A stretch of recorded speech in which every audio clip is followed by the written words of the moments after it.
As many stars there are in the sky, so many stories that we've been in, him and I. So many life forms that have changed on the world's tree, until my spirit became truly free.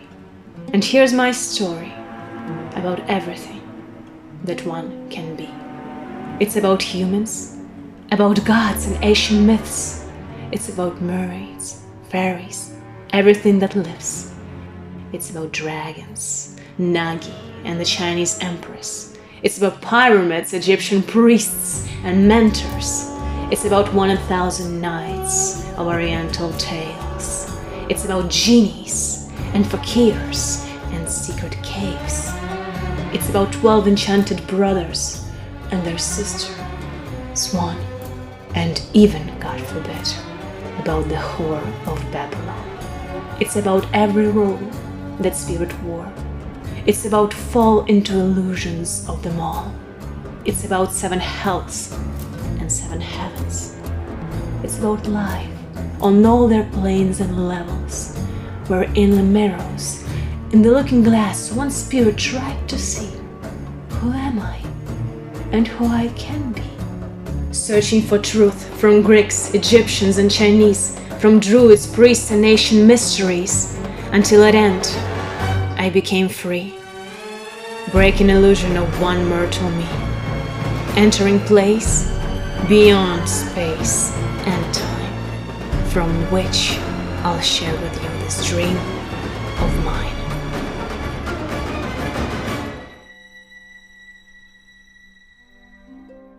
In eternal bliss, we exist, him and I.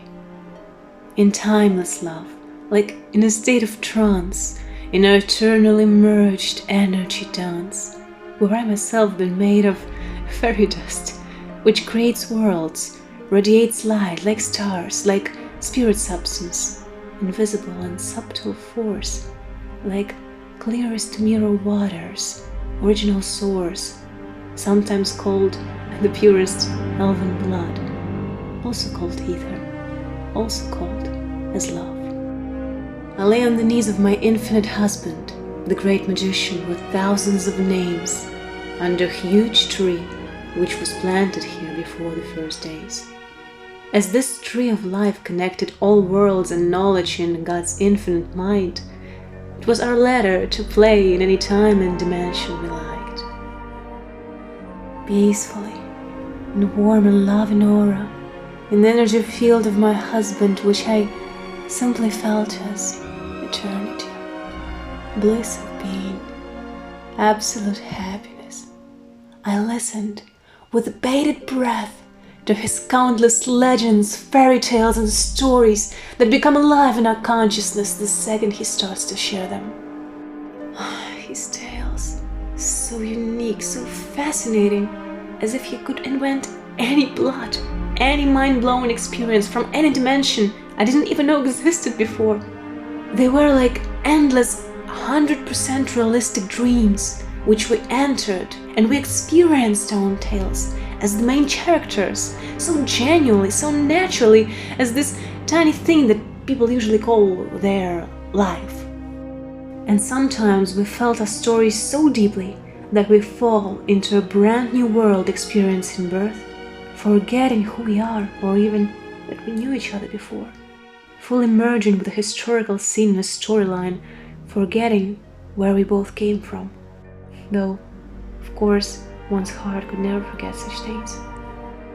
And they've always been hidden deep inside of us as the most exquisite secret we could ever uncover inside the setting of a story we once created for ourselves.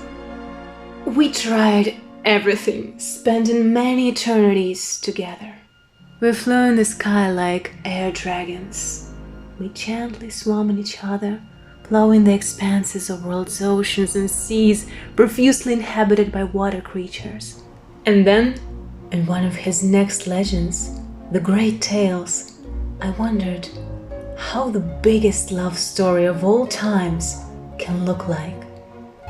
And his genius smiled to me as if he just invented the answer. A beautiful pattern that will cross all the dimensions, cultures, times, life forms, and planes of existence. And as the biggest expression of his love, he started to share his story with me. And once again, we fall asleep and drew hundreds of lives, fully forgetting who we are, beyond forms and roles that our spirits will be experiencing now.